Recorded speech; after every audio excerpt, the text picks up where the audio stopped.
Kirkland may not have the open drug use that plagues other cities, but police say opioids have made terrible inroads, and they see the impacts every day.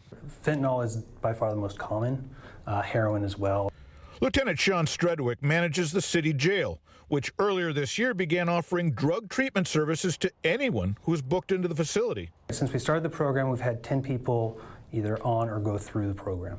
It starts with medications like buprenorphine, which can reduce the devastating withdrawal symptoms of a fentanyl addiction and get addicts clear-headed enough to engage in counseling and other therapies. I think it's terrific. I think that they've got to do something. They have to be treated. We want them to get out of this cycle. If we ever are going to be a human society, we need to have support for people that just can't support themselves.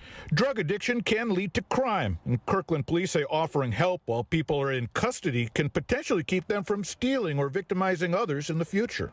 Our goal is to prevent them being in a situation where they come back to us. Many of the county-run jails already offer drug treatment services. King County says about 10% of the 1,300 inmates currently in custody are enrolled in similar programs.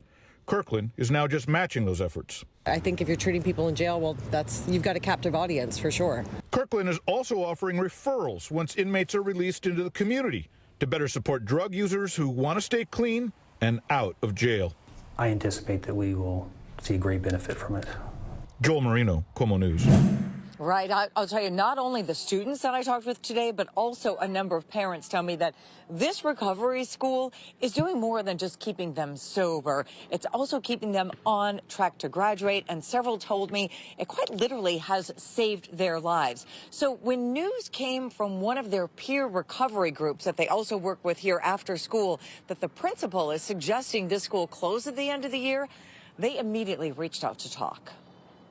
I was using drugs in the bathroom every day, and teachers, I remember one time a teacher stepped over my unconscious overdosing body to fix a sink in the bathroom and left, and that was it. Amara, Bella, and Karis tell me that drugs filled their former traditional high schools, but now they each celebrate every sober day and remain on track to graduate this year. News of the school possibly closing hit them hard. The news of the closure of the school brought up a lot of fear surrounding the lost opportunity that would bring, and the lack of kids that really need a resource like this. The moment the word closure got out, Melanie Allred tells me parents and students started working against that notion. Everybody mobilized within 24 hours. We tried to spread the word. I emailed KOMO. They showed up in force at district headquarters, where Allred tells me Dr. Rocky Torres came out to talk with them. Don't worry, there's nothing to worry about. We're not closing the recovery school. But the problem is this is a very inconsistent message. I called and emailed Seattle Public Schools asking for an explanation and an interview with Dr. Torres. The district told me nobody was available for an interview and sent me the letter that recovery principal Sharonda Willingham sent to parents. It read in part, "Let me be clear. I, nor anyone at Seattle Public Schools, have authorized or recommended the closure of Interagency Recovery Campus." But the letter did go on to say that the Queen Anne campus, like all other schools in the district, are working out their budgets right now. I'm pretty sure if my daughter went back into her school, she wouldn't be around.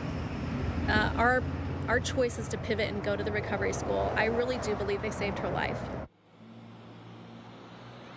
And certainly the students know firsthand exactly what it's like in their former high schools. They tell me that this city is in a fentanyl crisis right now. And instead of thinking of closing down a school like this one, they really believe that more schools like it need to be created in order to help students. Now, budget decisions, that district facing a $105 million budget deficit here in Seattle, are still several months away. And let me tell you, these students and parents tell me they are going to keep fighting it all the way.